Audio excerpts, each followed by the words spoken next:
I believed a lie all those years. I was trying to hide away, ashamed of the light of day. Made a choice, thinking I'd be free, but that choice, it imprisoned me in my shame. Till I stepped into the light of God's love, the healing began. I'm free from the shame, I'm healed of the pain. I will be silent no more. I'm free from the lies, love opened my eyes. I will be silent no more. Love broke through to the heart of me. Now the truth has come and set me free from the past. When I stepped into the light of God's love, forgiven at last. I'm free from the shame, I'm healed of the pain. I will be silent no more. I'm free from the lies, love opens my eyes.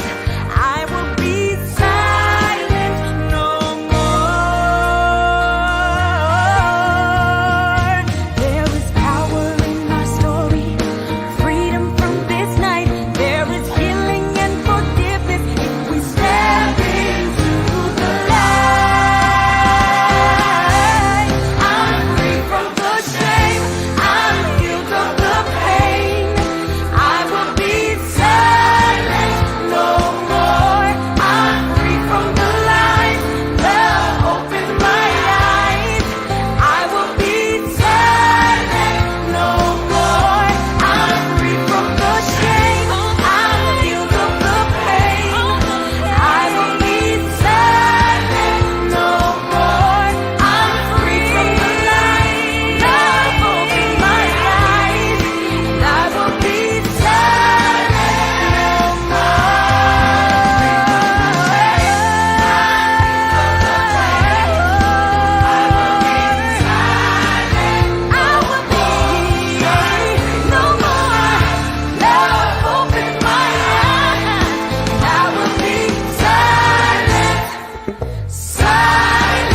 no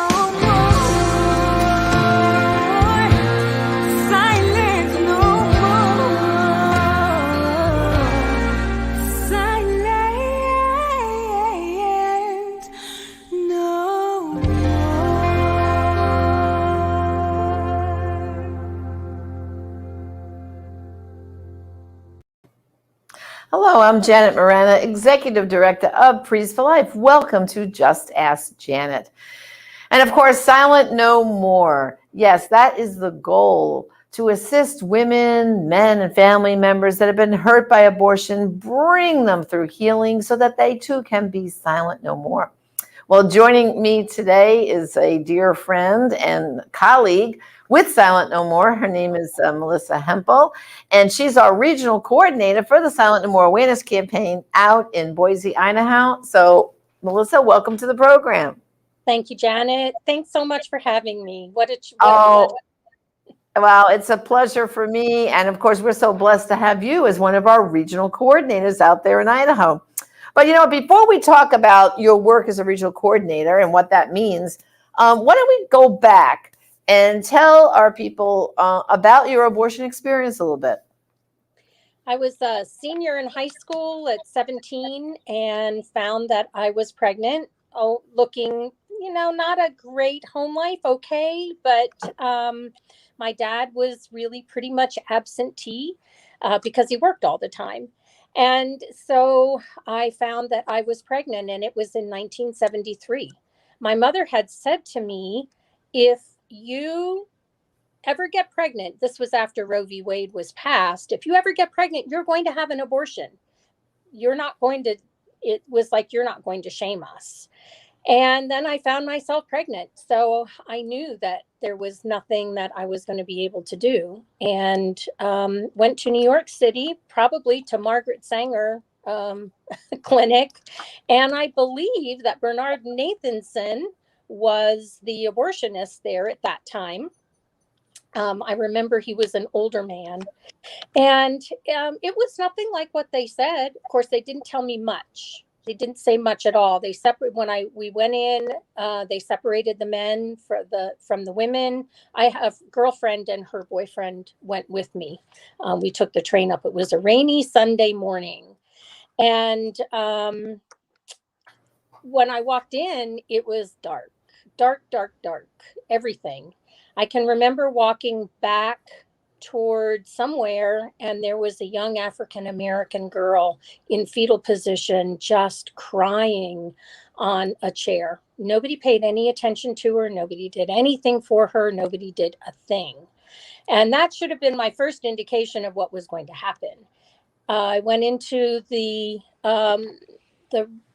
was taken into the room where the abortion was going to happen, and the nurse was in there, and then the doctor came in and said, "Oh, it's just going to be a little pinch, not going to hurt at all."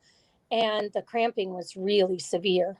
I reached out my hand to the nurse who was in there, who backed away from me and looked at me as though I was I don't know, just looked at me with this disgusted look on her face, never touched me, never did anything.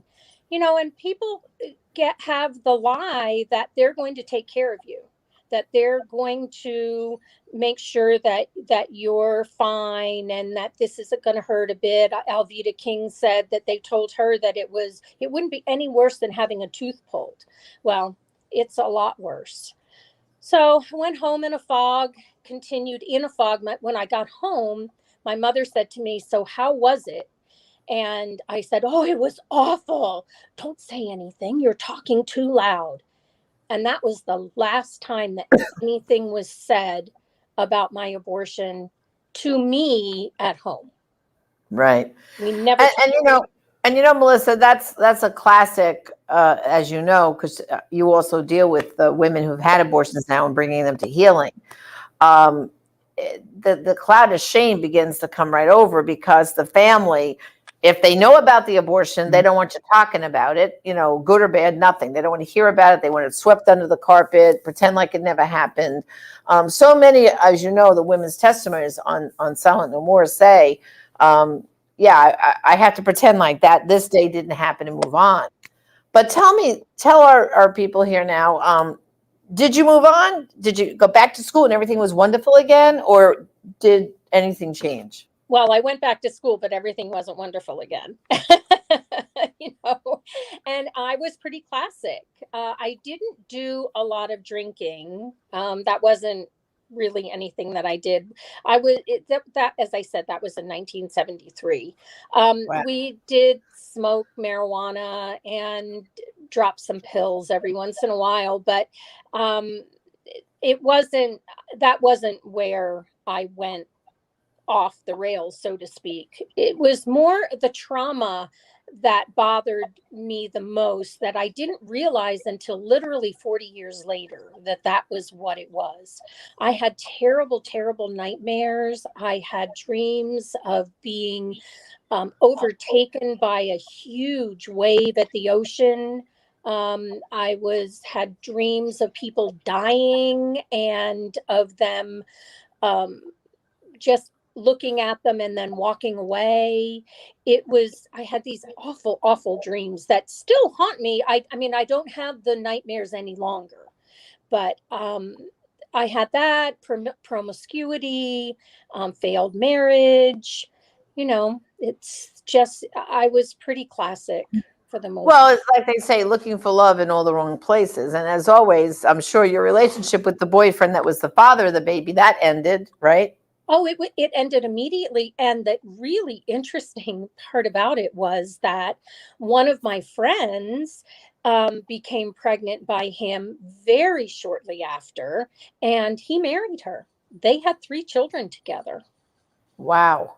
Huh. He said that he didn't believe that it was his baby, but obviously somehow or another he did believe that. Right. Otherwise, he wouldn't have gone and gotten somebody else pregnant right away and then married her. Right. So, how long did it take you, though, Melissa, until you said, I have to get help? And how did you find healing? And what was your path to healing? Well, my path for healing was really actually pretty long. I started to feel something in my heart, and I started to believe that abortion was not the right thing to do. It was not correct. And I started doing research. I started listening to conservative radio. I started listening to everything, listening and watching everything that I could that was anti-abortion and learning all about that. And even then, it didn't all click for me. Um, but I started doing that, and then it that sense of needing to do something to help other women who had been through an abortion got stronger and stronger and stronger. And I started looking things up, and I found Silent No More and called, and I spoke to Georgette. Georgette was really instrumental in my healing. She Right. was the one who catapulted me into it. And And I of course, for our viewers, Georgette Forney co-founded the Silent No More Awareness Campaign with me, and she is president of Anglicans for Life. So, so what abortion recovery program did you end up seeking out? I found a healing program that was called okay, my brain just went dead. Because I actually helped with the book. It was Path. It was called Path. Oh yeah, It post-abortion trauma and trauma healing. healing, yeah. But it was in Maryland, in Northern Virginia, Washington D.C. actually, because Ah, that's where I was living, was Washington D.C. I'd been there for 30 years, wow. and when I spoke to Georgette, she said, "No, honey, you can't help until after you've been through healing." So I found this healing program, the Path program, and it started like in 2 weeks, which was a miracle, I thought. And it was like strike while the iron is hot, because if you don't take that step, you're never going to do it. So Right. I went through the healing process, and that was when I realized that the trauma, that it was such a trauma to my body, to my psyche, to my soul, to my heart, everything. It just traumatized me as a person. Right. Um, 8 years after the abortion, I had an ectopic pregnancy, Wow. and I have no doubt that that was caused by the abortion. Right. So then now you went from the DC area out to Boise, Idaho. How did you get out there? Well, I really and truly believe that the Lord moved us out here. My husband was from northern Minnesota, never liked being in DC. We were both there for work. He was active duty military attached to the White House for many, many years. And when he retired, it was like, well, there's nothing keeping us here except for all of our friends. And we were not far from my family, which was in New Jersey. So, but we just felt that the Lord was moving us and that we needed to go. We had friends out here, and we came out here sight unseen, packed, sold our house at open house, packed up 4 weeks, 5 weeks later, we were on our way to Idaho. Wow. Here we Amazing. are. And I know now you're very active out in Idaho. Of course, you're our regional coordinator for Silent No More in Boise. And so for our people that are wondering, well, what does a regional coordinator do? Well, basically, we have our website, silentnomore.com. And if you go up there and you fill out and say, I need healing, I want help, we connect you with the local person, which in this case, if you're in Boise, would be Melissa. And then, Melissa, you kind of connect them with the healing resources that are out in Boise, don't you? Right. That's what we try to do, is connect them with that. I'm also trained in doing past abortion healing. And so they could meet with me as well, and we could walk through together. I have some other past abortion healed women that have gone through healing that would partner with me, and we could walk them through healing. If they didn't want to do that, we could send them wherever it was that they wanted to go. And we have a Rachel's Vineyard every fall here that we could connect them to as well, that I could connect them to as well. Yeah. Have you ever been on the Rachel's Vineyard retreat? No, I have not.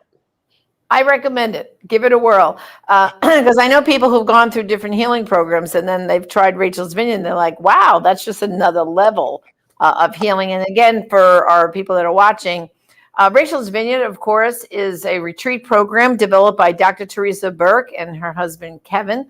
And of course, Rachel's Vineyard is a ministry now under Priest for Life. It's a weekend. I've been trained and have conducted quite a few Rachel's Vineyard retreats for people. And it's pretty amazing. You go on a Friday night and you can always see the women and men coming in with that anxious look on their face, and by Sunday, it's like, oh my goodness, they're new people because of going back and really dealing with that abortion experience and having an opportunity to name that child if the Lord gives you a name. And usually I've seen it happen so many times on this retreat where God will put a name on their hearts and they get to write a letter to their child and tell their story. I think it's the first time, wouldn't you say, Melissa, any abortion recovery program where a woman gets to finally let someone hear her heart about her story, who's not going to be judgmental, who's going to receive that information and not want to sweep it under the rug. I mean, wasn't that your experience the first time when you went through that healing that, oh, these are people who are finally listening to me, right? Oh, it was so freeing. I went in the first time, the very first meeting, and I was like, okay, so when can I start talking? Can I? Because you felt that you just knew that it was a safe place. Right. You knew that there were people that knew how you felt what you had gone through. There wasn't going to be anything that was said to you that would be in any way disparaging, make you feel badly, make you feel guilty, because you already have enough guilt. I mean, I piled the guilt on for 40 years, for crying out loud. So I didn't need any more guilt. But Wendy, who was the facilitator and the author of this program, she was like, "Oh, well, we're not really ready to do that yet." So I was like, "Okay." You were like a horse at the starting gate, ready to get out and go. Ready to go. Yeah. Well, if people want to read your testimony and so many others, just go to abortiontestimony.com. And up there, we have a beautiful search engine. So you can get specific as to the types of abortion testimonies you want to read. So if you want to read first trimester abortion, you would click there and they'll start sorting up for you to take a look at. Second trimester, we have late term abortion testimonies. And also different circumstances. We have them sorted that way. Maybe you want to read a testimony of someone who was raped and hear about the regret over that abortion. And so many of those women who were raped and then went on to have an abortion say, being raped was a trauma, but now the abortion was a trauma on top of a trauma, and it didn't help me. So there's those kinds of testimonies. There's ones that are life of the mother, where a doctor was telling a woman, you have to abort the child or you're going to die. And they found out later, well, no, that wasn't the case. And they feel so guilty that they listened and caved in. So we have all kinds of testimonies up there. There's testimonies even of the dads, the fathers, from their perspective. We have testimonies of grandparents who regret with the grandparents. There's different circumstances. Some is where the grandparent took their daughter off for that abortion. And Melissa, I mean, your mom didn't take you, but it sounded like your mom would have taken you because, she was advocating for the abortion. And so some grandparents have that, where the guilt of harming their child, but also being responsible for the death of their grandchild. And then, of course, some grandparents don't know their daughters go off and have an abortion and find out years later. Now, in your case with your mom, now that you've gone through healing, did you ever reconcile with her about the abortion or have a chance to talk to her about it? Unfortunately, no. She passed in 2006.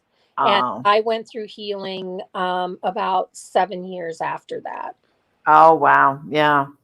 That's unfortunate, when you don't have that chance for that kind of closure. But at But I least you got. remember when my mom died, we didn't have the privilege of being with her when she passed away. But when I was able to be with her body in the hospital before they came and took it, um, I said to her, I said, "Well, Mom, you get to meet your grandchildren now, your first and second grandchildren now. I'm sure that they were there waiting for you."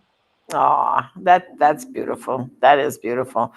Yeah, and that just leads me to the book I wrote, "Shockwaves: Abortion's Widest Circle of Victims," where I talk about that whole effect, where at the epicenter is the death of the child, but reverberating out is the effect that it reaches everybody, really: the mom, the dad, the grandparents, future siblings, and then people missing from the family tree, right? Because aunts, uncles, cousins, all these people are missing the benefit of those children that are no more. So, and I know you're on the local radio there in Boise too, aren't you, Melissa? I am. That's one of the other privileges that I have, is being the regional coordinator for Silent No More, is that I'm on Salt and Light Radio in Boise the second Monday of every month, and I bring that shockwave for that month. And Right. your book has been has been invaluable to me. I'm in it every single solid month.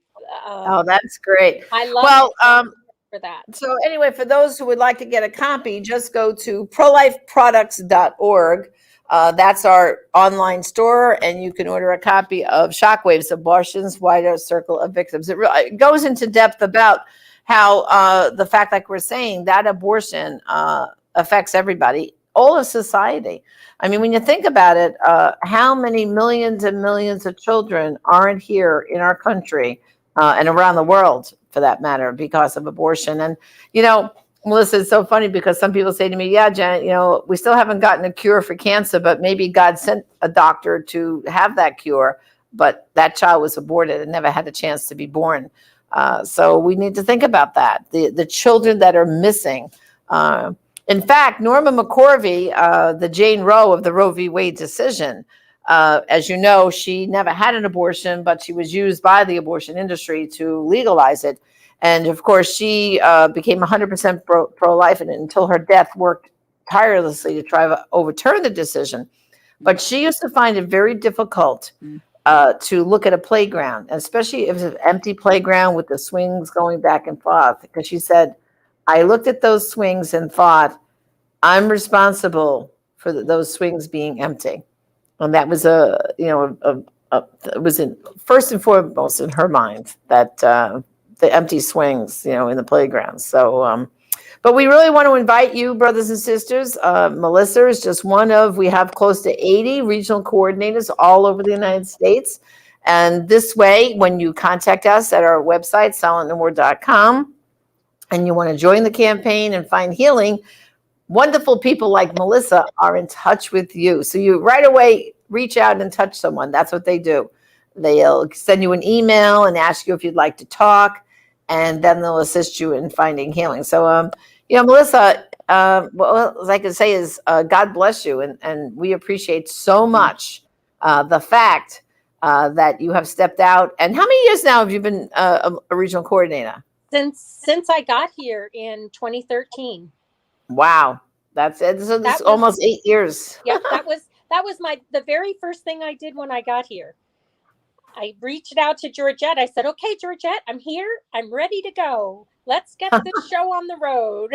Yeah, because and of course I got to meet you about a year and a half ago when I came out to Boise with the Stanton Healthcare for the opening of their new their abortion recovery, not recovery, but their crisis pregnancy center that's right across from Planned Parenthood. So, I mean, there's a lot of work to be done. Unfortunately, Planned Parenthood still has their teeth in America with abortion clinics all over our country.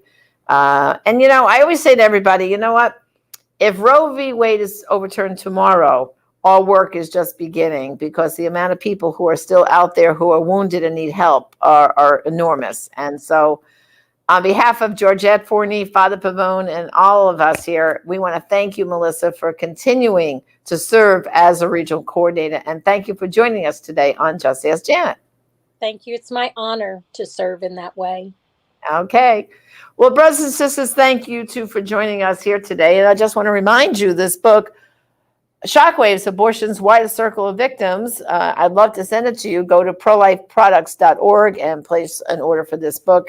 It's very, very good as far as really delving into the damage abortion is doing. And it also allow you such good information that you can reach out and help other people. Again, if you know someone who's hurting from an abortion, just go to abortionforgiveness.com. That's abortionforgiveness.com. You just have to put in your zip code. It will show you where the nearest Rachel's Vineyard and other abortion recovery programs are right in your own backyard. So again, thank you for joining us for this episode of Just Ask Janet. Until next time, God bless.